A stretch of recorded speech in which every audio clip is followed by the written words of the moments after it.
welcome to a special 100th episode of Tub Talks with Damon, with my very special guest returning to the tub is speaker, educator, activist, and amazing human being, Rod McCoy Jr.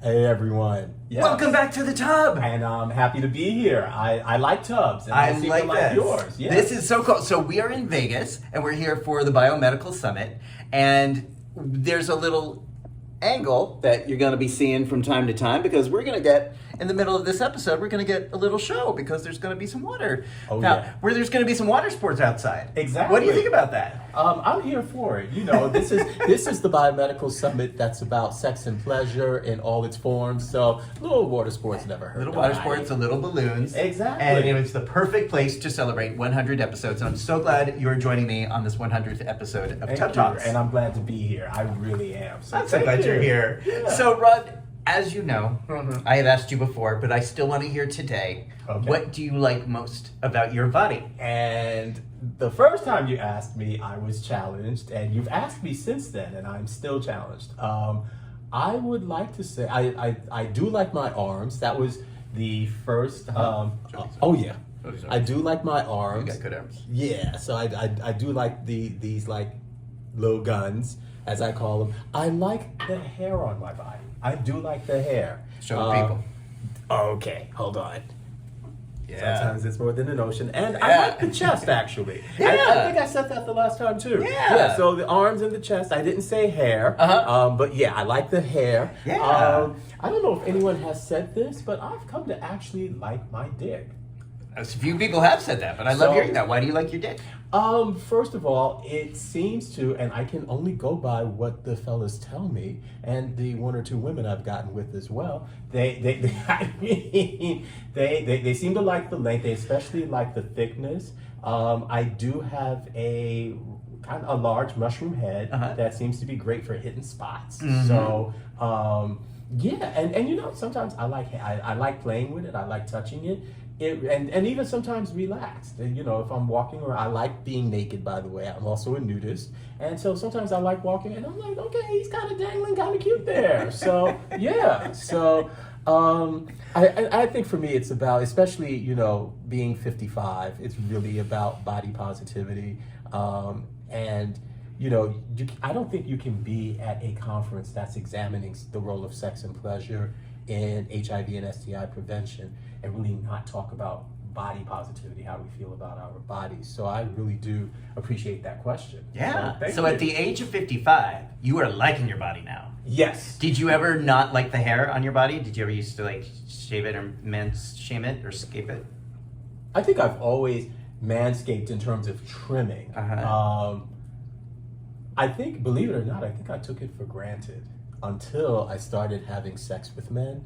And then it was kind of like, you know, I'm enjoying hair on, you know, all over on different parts of another man's body. And then it caused me, I think, to look at my own hair in a more appreciative way. So, yeah, I've come to celebrate it, and there's a certain someone in my life who does not want me to shave the hair every year. Sounds like a pretty smart person. That's what they like. That's what they like to say. Yeah, but isn't it interesting how people have strong preferences? I've always said if I was ever going to do research or ever do, which I won't, but if I ever was, I would love to do a thesis on like gay men and their body hair, because people have such strong feelings about this subject. And it's funny because even though I like men, I have a wide variety of what I like in men, and I do like smooth men. I mean, you know, men are gorgeous, but there's just also something about hair that says sexy, that says masculine. Yeah. And I do like masculinity. Yeah. So not the toxic. Just making sure you're in the frame. And so not toxic masculinity, but I mean just those things that we associate with maleness, with being a man, that I happen to appreciate and enjoy. So yeah, and so and it's so funny because of the work I do around HIV and aging, among so many other things. It dawned on me recently, we can't talk about body positivity and sex positivity and not talk about how we feel about our own bodies, especially as we age. So, and I think that's why some of the work that I do around pleasure-based strategies for HIV and STI prevention. The work that I do with my friend and colleague Louis Shackelford around Beyond the Red Ribbon, the version that we do as a training for public health professionals. The podcast I have coming up that's debuting next month, actually. We're taping this month, but it's debuting next month in May. Listen to Daddy. So I'm really excited about Listen to Daddy. It was originally going to be Two Dirty Old Men, but we were kind of like, even though, and that was us embracing the sexual part of who we were, while simultaneously critiquing, you know, how society tends to view older men and older women who are really comfortable in their own skin sexually. So we were going to do Two Dirty Old Men, but we were like, you know what, we want to be taken seriously. And I think, again, we want people to listen to us, to listen to Daddy, because that's how we both identify when it comes to the leather and kink community. So yeah, I'm very excited about Listen to Daddy. Okay, I want to hear more about this and so many of the projects. Now, we're celebrating the 100th episode, so I'm going to pour you some... Please do. Some Prosecco. I love the bubbly. That's all right. Yes. I do. Think about the bubbles, the bubbly. Yes. It goes together. Yes, it does. 100. I can't believe it's been 100. So not only are you attending this summit that we're here in Las Vegas, the Cosmopolitan Hotel, by the way, I didn't say that earlier. Thank you, Cosmopolitan. Not only are we here to attend this conference, but you are presenting. You have a major presentation during the opening plenary session. Yes, that there's going to be all these thousands of people watching you. I'm not trying to make you nervous. I'm just saying you've got a pretty big spotlight, and I want to hear more about what it is you want to say, and for people watching this who can't be at the conference, what you want them to know. So first of all, I've been in the field for close to 40 years, and this is the first time I'm giving a plenary speech. So I am humbled. I'm excited, I'm nervous, I'm, as the kids would say, gooped and gobsmacked, gagged even. You know, because I don't get asked to do this a lot. So I feel all the emotions right now. But what's more important to me is I only have 8 minutes to make a difference. So I really want to focus on the importance of pleasure-based strategies. So much, and I think I can say this here since I'm not going to say this in my speech, so much of what we've done has been risk-based and fear-based. And in my own life, as someone living with HIV, and here's the thing, I was in the field of HIV prevention when I became infected. And one of the things that, and I want to give a shout out to, I'm going to look at the camera for this, for Bishop Zachary Glenn Jones, who is the Archbishop, he's the Archbishop now of the Unity Fellowship Church Movement. And at the time, he was pastor of the Unity Fellowship Church of New York. I want to give him props. He was one of the first people who I told about my HIV diagnosis. And so he looked at me and he said, if you choose to stay in the field, what do we have to do to make the messages stick? And I think, one, we have to tell the truth. And I think a lot of the things that we do around HIV prevention are fear-based. That's not the truth. And the reason why it's not the truth is because fear fades. You know, if you based your strategy, if we base our strategies of prevention and healthcare around fear, and which we do, by the way, when we focus on disease, when we focus on risk, that's exactly what we're tapping into. And the challenge with that is fear fades. So if you're doing something that's fear-based, and then the fear fades, what's that going to do with the messaging? And speaking of which, if your messaging is based in fear, who wants to hear that all the time? Who wants to hear, if you don't do this, you're gonna die? And that's tantamount to what we say, or somehow you're a bad person, or you're not living up to your potential, or you're not what you could be if you don't do this, whatever this is. And then we wonder why HIV is still an issue. STIs are pandemics in certain communities. Well, what about our messaging? What about what we're saying? And many of us have been doing this for at least 40, or within the 40 years that this has been an epidemic, and it doesn't work.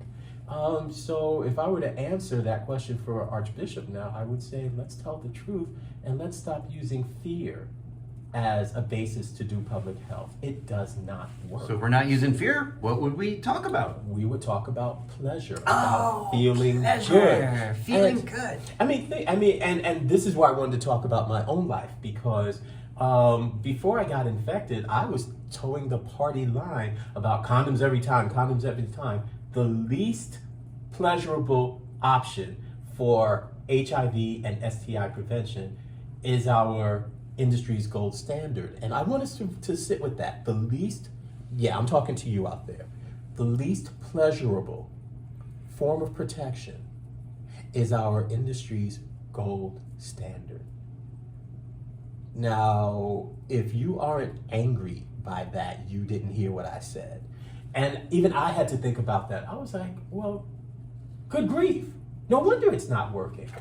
People don't want to be given the thing that is least pleasurable. People don't want to hear something that judges them or makes them feel bad. People want to feel good. And we as public health officials really need to be okay with that. Because even for myself, as I was towing this party line around, condoms every time, I wasn't using condoms every time. And this was in the days before PrEP. Mm-hmm.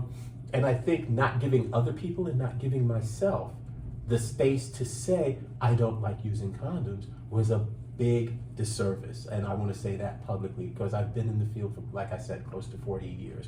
So for those close to nearly 20 years that I was being a hypocrite, and let me call it exactly for what it was. I think I needed HIV infection to have me stop the bullshit that I was doing as an educator, and saying, maybe we need to have these conversations. And I think starting to have those conversations led to PrEP. And I think PrEP also opened the door for us to have more of these conversations. So I'm very happy that this Biomedical HIV Prevention Summit is really focusing on sex and pleasure, because I think that's where, and if we do it right, and if we take it seriously, I think that's where our salvation as an industry and as saving our lives, that's where it lies.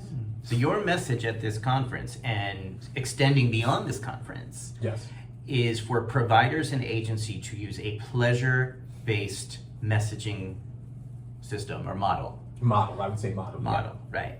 So that means helping people feel good. Basically. Helping people have fun. Exactly. Help people have the kind of fun, the kind of sex, the kind of pleasure they want to have. Right.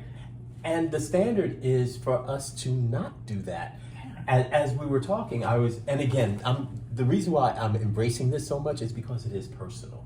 And I'm thinking about so many things that have happened in my life, because I'm not just an educator, I'm also a consumer. I'm a client. I've had sexually transmitted diseases. It happens. And I think we also have to take away the stigma and shame around people who get infected with microbes because of sexual activity. It happens. So, but I'll never forget going into this one, for lack of a better phrase, Department of Health, clinic, and being told by this one particular worker, oh, well, I see you've got, I think I had gonorrhea. Well, to prevent it from happening, why don't you just find one guy that you can just settle down with, get married officially, or just commit, and therefore, have a loving relationship. And I'm sitting there fuming, and she knew I was in the field. And so she had to have known, or maybe she didn't care, that this is rubbing me the wrong way because, first of all, it's not taking into account, am I ready for marriage? You don't use marriage, you don't use monogamy as a prevention tool, because there's so much to that. So I was very offended. I was not ready for marriage at that point. I didn't want to hear marriage. And I just felt like it was an unrealistic prevention suggestion that she was giving to me. And I'm saying to myself, this is what passes for public health, not a discussion around condoms, not a discussion around reducing partners. And again, this was pre-PrEP. And I have a feeling even if PrEP were there, she would not have brought that up. But I was just thinking, this does not fit me. And then at the end to say, I love you, I'm like, no, you don't.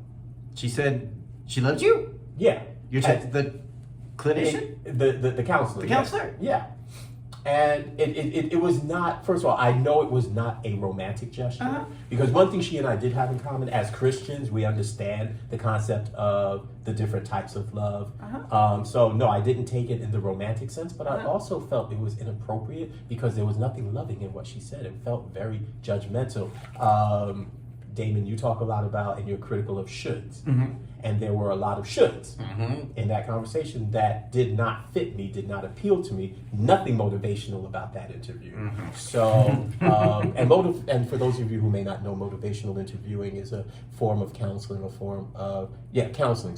where the provider really taps into what are the things that are important to the client, to the consumer, to the participant in his, her, or their life, as a means of helping them, encouraging them think of ways to reduce harm.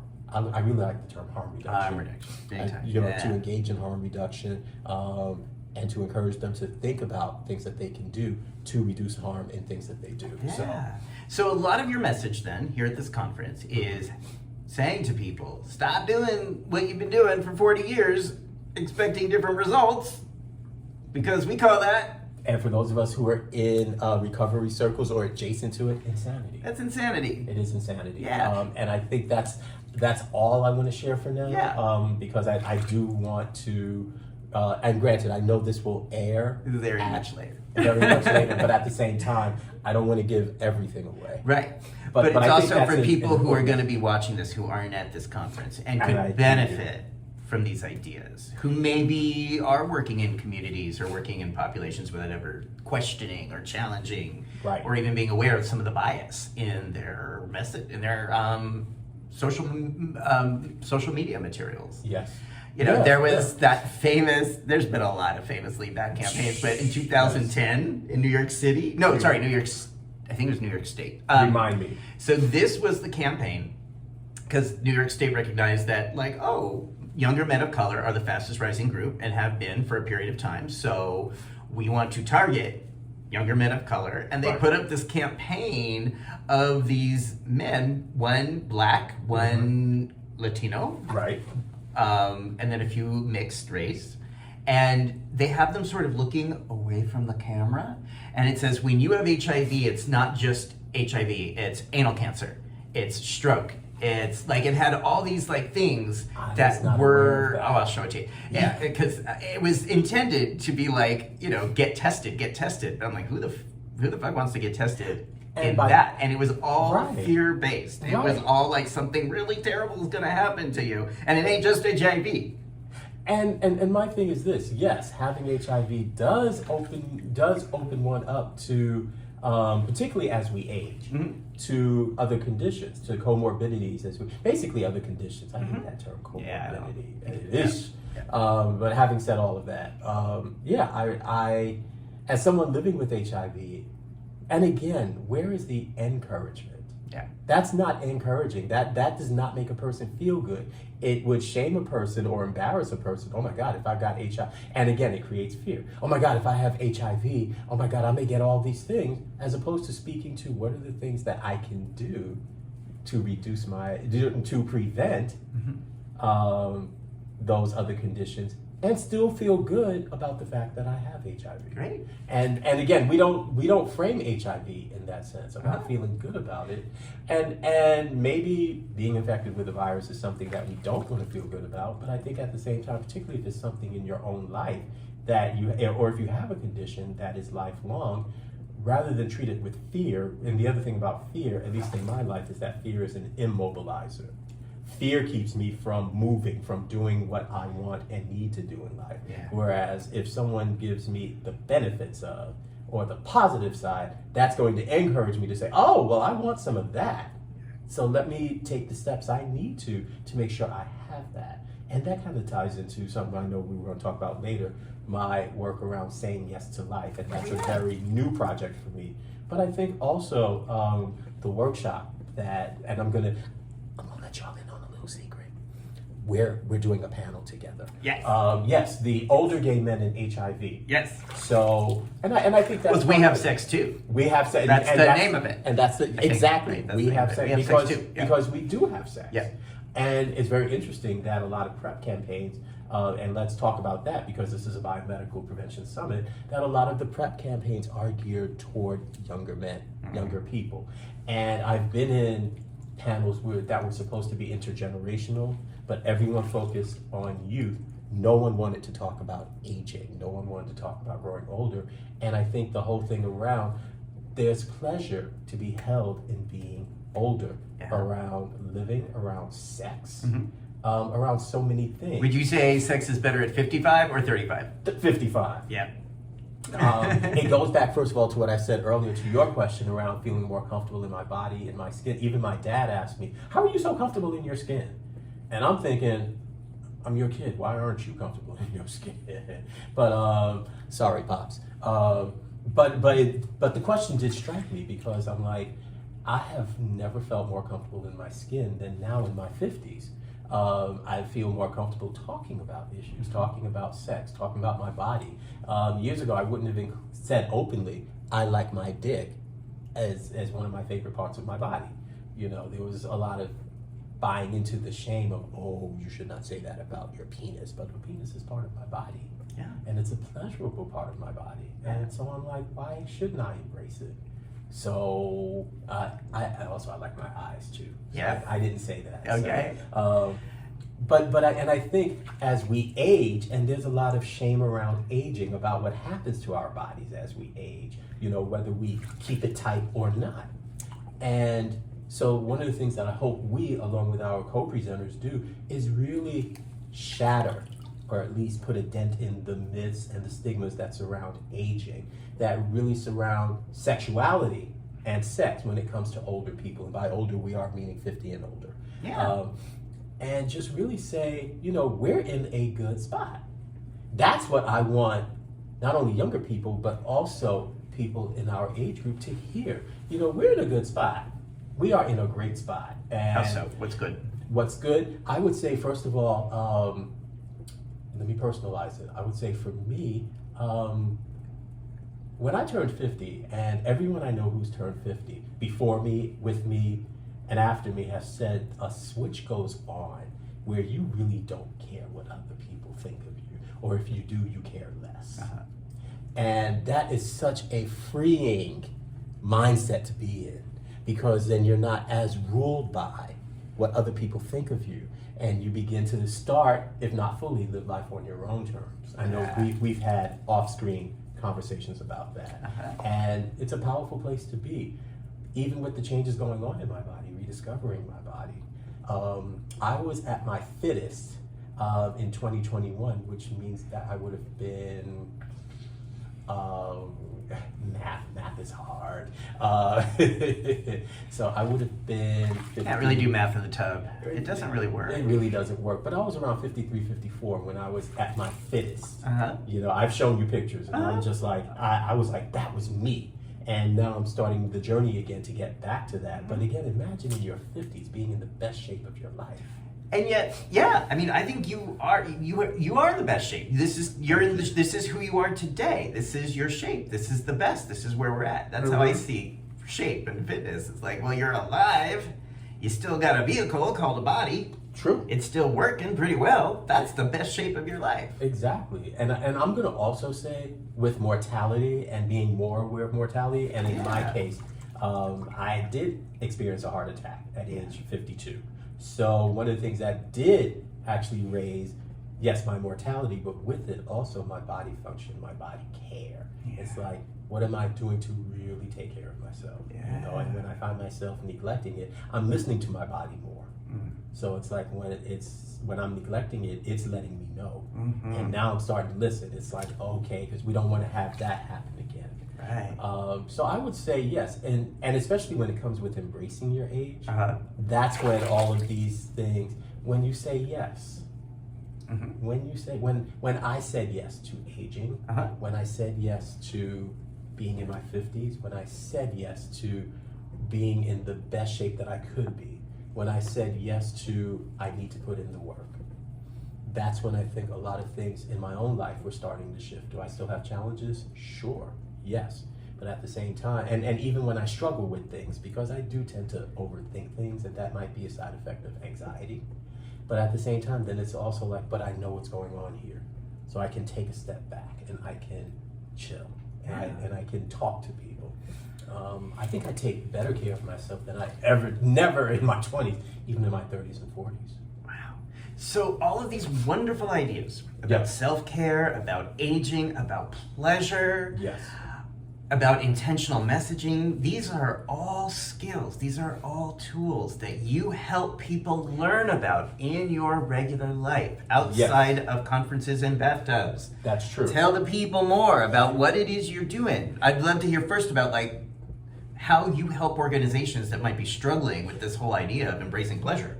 So let me give the history of Beyond the Red Ribbon. So Beyond the Red Ribbon, first and still is an HIV and STI prevention workshop for people who are in the leather and kink community. What happened was, and I'll never forget this, in 2015, I was at a lifestyle conference, as I like to call them, and just about 6 of us, men, women, and now what we would call gender non-conforming, non-binary, straight, gay, bisexual, queer, older, younger, different races and ethnicities. We were all sitting around talking about the conference, talking about forming relationships, and the question was asked, because I was there, and again, I tend to be open about my HIV status. Would you get with someone who's HIV positive? Why or why not? And making it very clear that there were no right or wrong answers. It's just what is. And the different responses from hell yeah to hell no, and everything in between, and I'm having a moment right now. Remember how I said earlier that I did not give myself and other people space to talk about how using condoms was non-pleasurable? Mm-hmm. And I know from my own life, it was a factor in me becoming HIV positive. The flip side of that was giving people space to say where they were around partnering, playing, sexing, whatever, with people who were HIV, who had contracted HIV versus those who had not. Giving space for people to tell their truth was so powerful, was so amazing to me as a person to say, we are all over the place. One size does not fit all.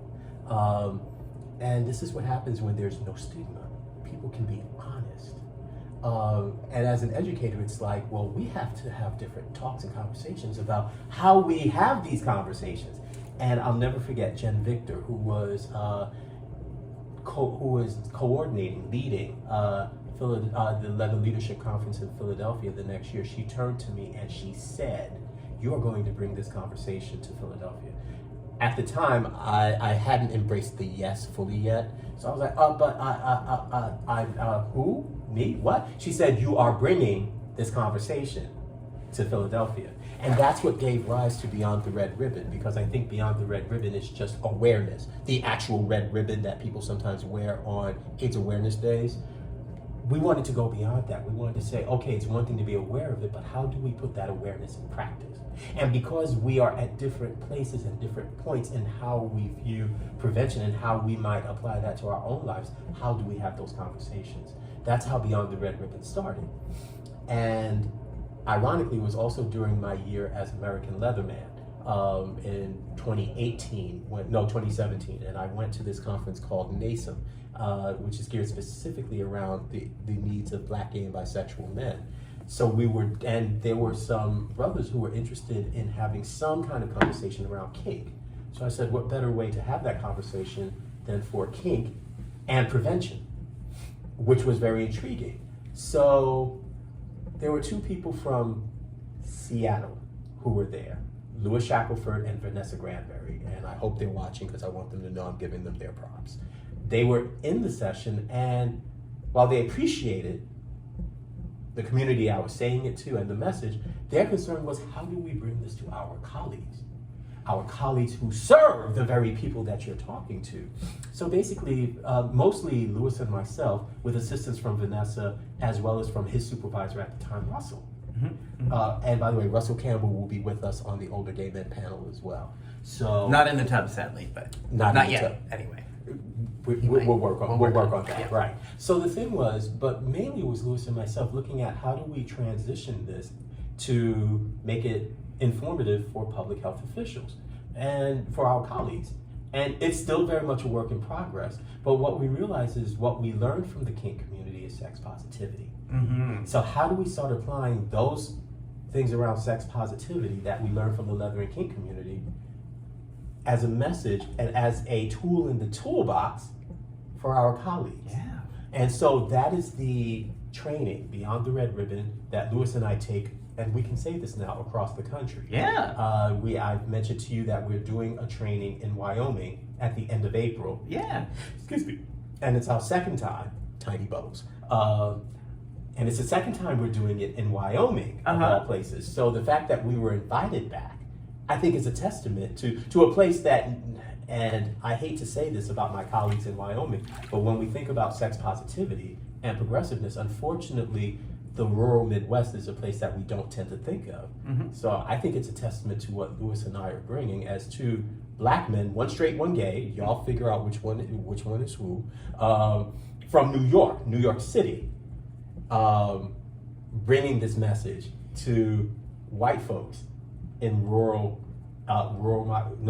sort of rural Wyoming.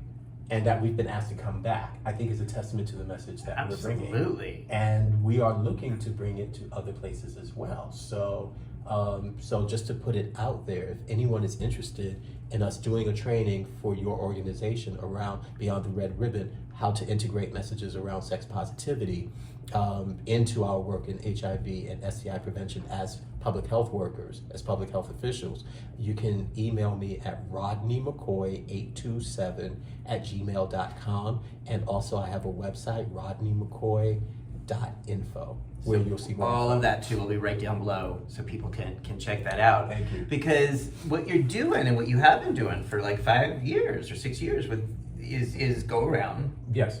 and help people in these areas who might be well-intentioned but just unconscious bias toward a standard quo of fear or sex negativity. Right. And you're two black men, straight and gay, walking into these areas, these rural parts of the U.S. that are often predominantly white, and just sharing your truth and helping them learn ways that they can be doing their jobs better. And let me also, yes to all of that. Yeah. And even to add to that, one of the things, and even in preparing for the plenary speech, is recognizing, yes, I can push all I want to, and I will, about pleasure-based strategies. But if you're talking about an industry that has done risk-based and disease-based strategies for 4 decades, and I'm going to include myself, it's a lot to unpack. It's a lot to unlearn. Right. And I think, and not just in rural areas, but in urban areas too. Yeah. So that idea though, because risk-based, disease-based, that's what you're challenging. Exactly. Because I don't think even most people realize that they're doing it when they're doing it. Right. That your message is all about risk and disease. When you think about it, I want to go back since, New York. I'm a native New Yorker, and you currently live there. Yeah. I want to, and we're talking about campaigns of the past. In the 80s, everyone thought it was cute, these little buttons that said men use condoms or beat it. Yeah. Which at the time I thought it was cute because we were all so serious about the AIDS epidemic. Yeah. But looking back, and again, coming to be honest about, my own struggles, it's like, was that really affirming who we were as sexual beings? No. That you would tell a person, hey, if you're not going to use a condom, then just get out of my face. Mm-hmm. Now, granted, we didn't have PrEP then. We didn't have DoxyPep then, but at the same time... We didn't have treatment then. We didn't have treatment, not as we know it now. Yeah. But at the same time, the fact that we were sending a message that it was non-negotiable, there's no way we could talk about it. And I can't help but wonder how many other people, even in the field, in addition to myself, became infected because we weren't allowing each other the space. When we don't allow each other the space to say what it is that we really want, need, desire, and even are challenged by, when we don't allow those spaces, that's where, disease and all kind of negative things thrive. But again, like the evolution of Beyond the Red Ribbon, when we give each other the space to say, this is what I want, this is what I like, this is what makes me feel good, this is what I want to do to feel good. That's really what that conversation was. what do I want to do to protect myself so I can feel good and enjoy my relationship? Yeah. That's how Beyond the Red Ribbon came about. Yeah.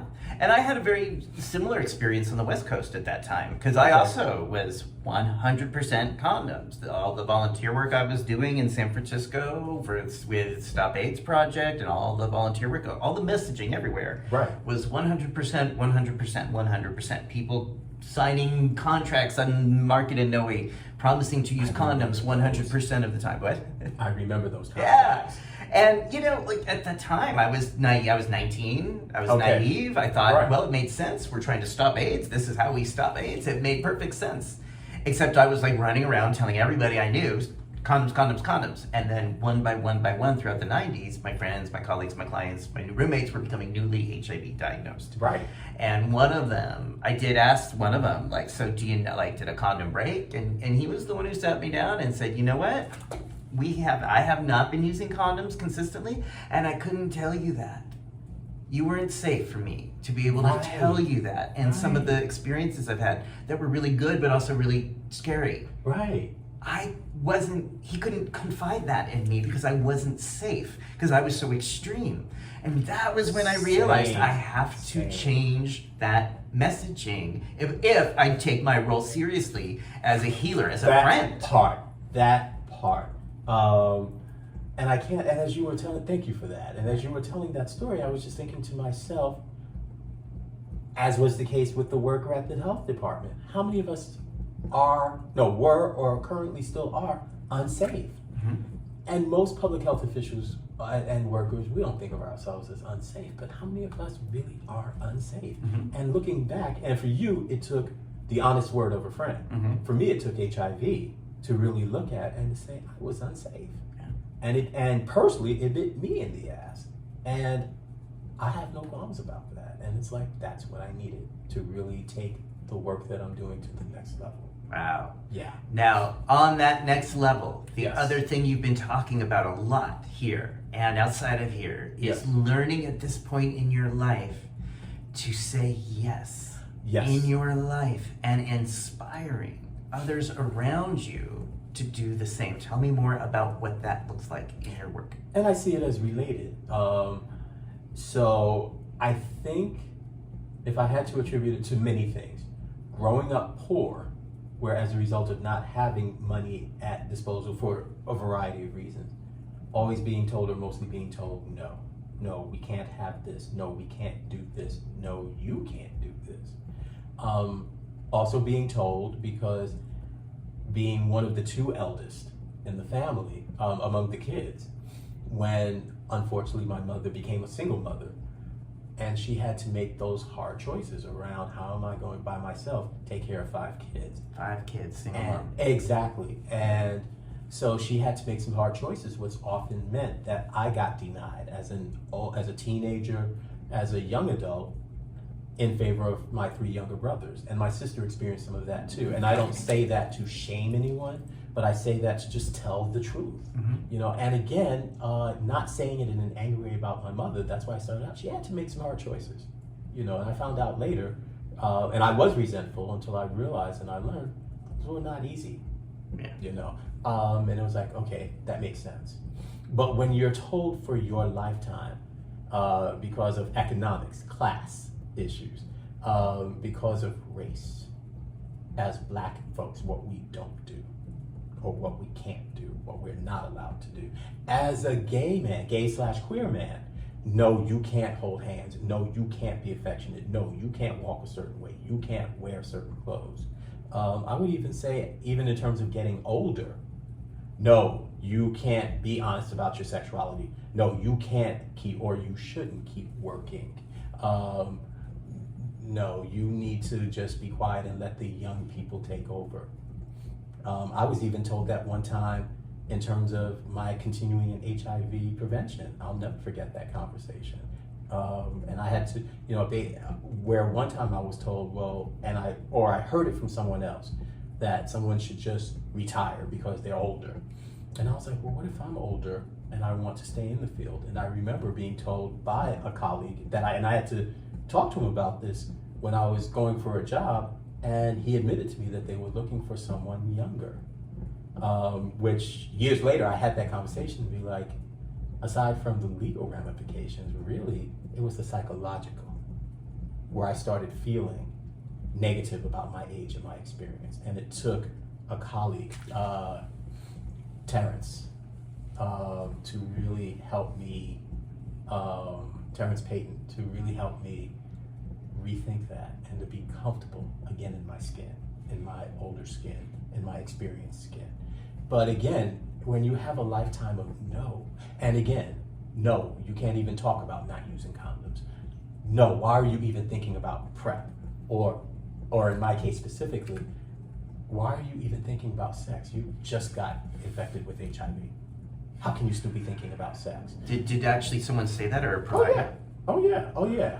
And pre-PrEP, I think that, and U equals U in TASP, with science backing it up. I think there are folks who still hold those thoughts. But when you have a lifetime of people telling you no, it gets very easy to internalize all of that. And again, getting older and confronting some things in my life and seeking counseling, I went to a pastor friend of mine, and what she said to me was, and I think she heard me just saying no to many things, to things that I wanted, and she just stopped me and she said, let them tell you no. And I understood what that meant. Stop telling myself no. Stop assuming that it will be denied to me. Let them tell you no also meant they may surprise you. And that really got me thinking. And as I continued in therapy, that also helped me think about how and why I've been saying no to so many things all my life, thinking I could not do this, I could not do that, I could not get this, I could not get that. And it's still a work in progress. But I think what's more important is keeping in my mindset saying yes. Remember, I said yes to you. I'm going to tell on him just for a second, because I'm minding my business at the U.S. Conference on HIV and AIDS in Puerto Rico, October of 2022. I'm talking to somebody else, minding my business. And here comes this ball of energy bouncing like Tigger, talking about, hey, just like that. Hey, I'm Damon. I have this thing called Tub Talk, and I think you'd be perfect for it. And at first I was like, have we met? I think I did ask you that. Have we met? Do I know you? But the second thing was Tub Talk, as in sitting in the tub with bubbles, naked. And all I could think of was, yes, sign me up. Sure you did. And first of all, thank you for that. And in saying yes, that actually opened the door, because it caught the attention of Paul Kawada, that first Tub Talk. Yeah. And he said, Rod, would you call me? I want to talk to you about something. And what he wanted to talk to me about was speaking at this very summit. Beautiful. Yes, so that's how that came about. I've been interested. So good things happen to my Tub Talk guests. If Right. you get nothing else from this interview, Tub Talk guests do good in the world. So reminder. Okay. Right. Sorry. No, shameless plugs are Yeah. a good thing. Yeah. And I think as a result of manifesting that, what's been important to me is not only manifesting things in my life, but helping other people manifest things in their life. Yeah. I will leave out the names to protect the lucky, but I am convinced that there was a friend of mine who was bewailing the fact that he had not had dick in like a while. And so, I said, well, do you trust me? Kind of like that Aladdin moment. Do you trust me? So he said, what, Rod? What? And I said, well, why don't we just put in the universe what you want? And what's very important, what I have found is when I help people manifest, I really have to put aside what I think and what I think they should do. It's because it's not about me. So he put out there exactly what he wanted. And not even 3 days later, a buddy of his who actually fit a lot of what he had put out there said, yo, are you busy? What you doing? And he had a fantastic, amazing time. And I said, you manifested that. So you helped him create the energy in the space to have a kind of experience, a kind of pleasurable experience that he had been wanting to have, but on some energy level had been saying no to. Yeah. And is this, can you say the age or the range of, is this person in their 50s or 60s? Yes, this is someone in their 50s. Okay. And so someone in their 50s had been saying no energetically, which a lot of people do, even without realizing it. You help people change that. Yes. And I think it's important for me that as I do more of this work, that I really do focus on people who are older, and I do tend to focus on LGBTQ and people of color. Not to say that if anyone wants me to help them manifest stuff, if it's something that I feel is good and is healthy, I will definitely help. But at the same time, I tend to focus on those communities because I think those are the communities who are told no the most. Older LGBTQ plus individuals of color who have been hearing no for a great majority of their lives. Put commas. I mean, you can take the commas out, and definitely that community that I belong to. Yeah. But I was thinking more in terms of putting the commas in POC, comma, LGBTQ, comma, older adults. And I really like focusing on older adults like us because even if you've had a lifetime of privilege, there's just something about approaching 50 and getting those gray hairs and getting more of the sags and getting more of the bags and working with younger people that all of a sudden now you're told, no, you're not going to get that promotion. We'd rather you train this younger person, either because of where they're coming from or they're cheaper because they're newer and they want you to train them. No, because you've reached a certain age and you're getting gray, you might be putting on a little bit extra weight, so you're not as sexy as you once were, which according to whatever standards, so you might experience less attraction than you were when you were younger. No, in terms of how dare you, how can you talk openly about sex, without being a cougar or a dirty old man or that kind of thing. Which ironically, I want to go back to one of the benefits of being in the leather and kink community is the older person. And this is the other reason why I'm taking part in Listen to Daddy. In the podcast, Listen. Right. Yeah, Listen to Daddy podcast. Link is right down below. Yes. Because one of the things is the older person is revered. Is revered as an elder, is revered as a griot, and griot being an African term that means storyteller, elder, historian, and the place of importance that holds in our communities. And also as a sexy, and as a leader, and also as a sexy individual. The idea that all this age, all this experience, all this life experience, all this sexual experience makes you someone that I will want to gravitate toward because you have all of this and you can show me some things. And yes, I can show you some things. So, and I'm grateful being in the leather and kink community because I think my view of aging is different from most people's, or at least has been shaped more positively. So therefore I can say yes. And I can be surprised when people say no. It's like, what? But I'll be honest also, even recently, and again, because of our connection, I have shared some things with you where I asked some things and was told yes. And there's just something about being open to whatever. And that even if you're told no, let them tell you no. Don't tell yourself no. And I think it's all related to shifting from risk-based to pleasure-based strategies. It's about saying yes to pleasure. It's about saying yes. Oh, I love how you just tied all that together. Yes, it's about affirming who we are. Yeah. As sexual beings, sex positivity, as people who want joy, and that's part of body positivity too. Our bodies don't thrive on fear. In fact, studies have shown over and over and over again, and I've seen it in my own life, how stress hurts, harms, kills. Whether it's the actual stress and the impact that it has on the body, or the things that we do to try to cope, like drinking in excess, smoking, and as sex positive as I am, for those who may veer into sexual addiction, where that becomes an escape as opposed to a means of adding pleasure to one's life. It's fear-based, not love-based. Exactly. Which can be problematic, no matter what someone's doing. Exactly. Yeah. So the work that I do really is from the say yes to your life workshop that I'm currently in development with, to the Listen to Daddy podcast, to Beyond the Red Ribbon, And the number of talks that I'm giving, from the plenary address this week, to the training in 2 weeks is Beyond the Red Ribbon in Wyoming.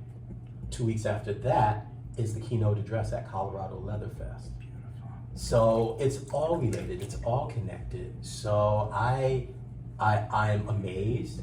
I'm like, I never would have thought at 55 turning 56 that I would be at this, and I call it a crossroads, because I don't see what the end is, but I just know where I'm at. And it's like having tools in the toolbox that I can bring to people one-on-one and in a large venue, where I just really want people to think about some things. And that I, in turn, then get channels to say, now, how is this manifesting in my own life? How am I putting this? Am I always saying yes? When am I always being sex positive in my work and in my life? What do I need? Yes, what do I need to learn? And again, this man right here, he's just something special. And I just want y'all to know that, the things that you've shared with me, that I can consider, in terms of my own growth, I am blown away. I'm gonna even say this. We met 6 months ago.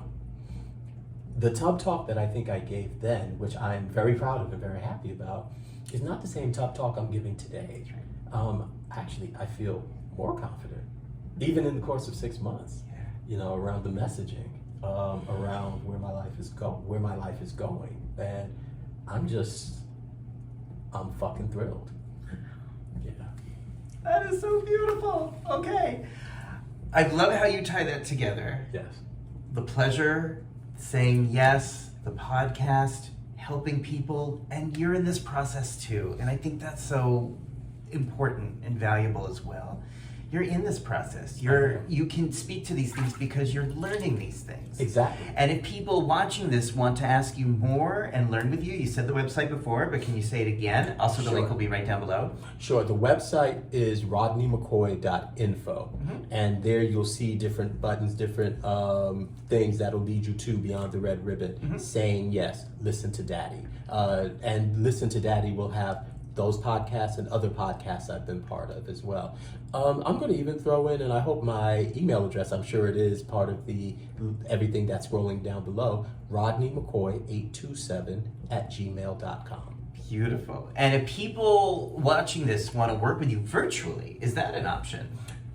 As of now, as of today, there's something about live interaction that I really enjoy, because I can read people's energies better, and I feel like there's just something about live connection. Yeah. But having said that, you were part of, you're so damn slick, because I did invite you to be part of a presentation back in February. And thank you for bringing that up, because one of the other things I think that also helped frame this for me, it was a virtual presentation that I did, and I was asked to speak on something I had never been asked before.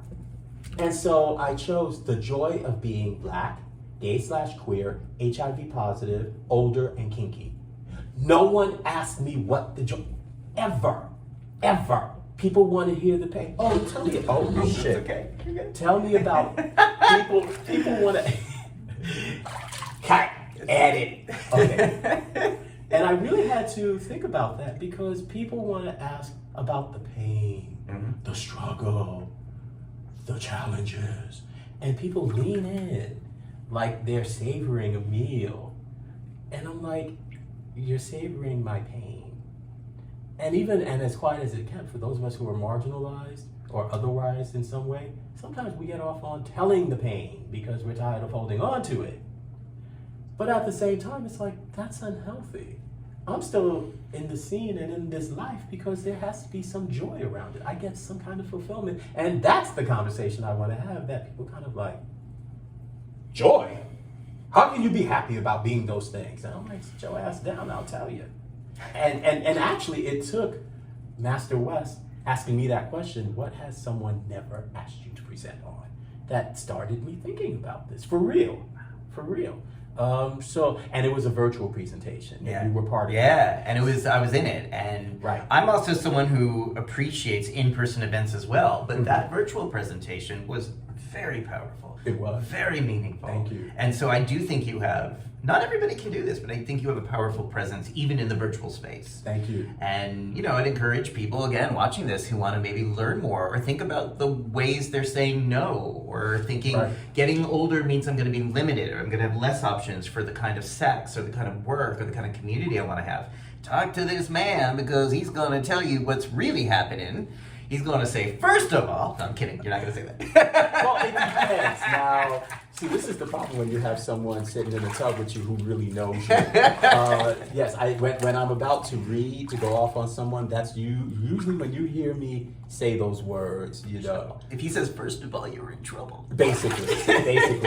But I think that there are some things that do need to be said. Yeah. And so, and the thing is also, and you've talked about this in your own work, and you say it within relationships, intimate personal relationships, but I think it's true of professional relationships too, getting creative. Mm-hmm. And I think if virtual is a way that we can get creative to bring these messages of sex positivity, of saying yes, of HIV and aging, and we can do it virtually, I'm open to that. And especially if you're paying me, we can do a whole lot. Yeah. And I also want you deserve to be paid for your skill and your talent and experience and wisdom. And I think we need to take the stigma and the discomfort around paying people and asking, saying yes to life, saying yes, and I want to be paid, even if we have to negotiate that. Yeah. And that's okay to say that. Thank you.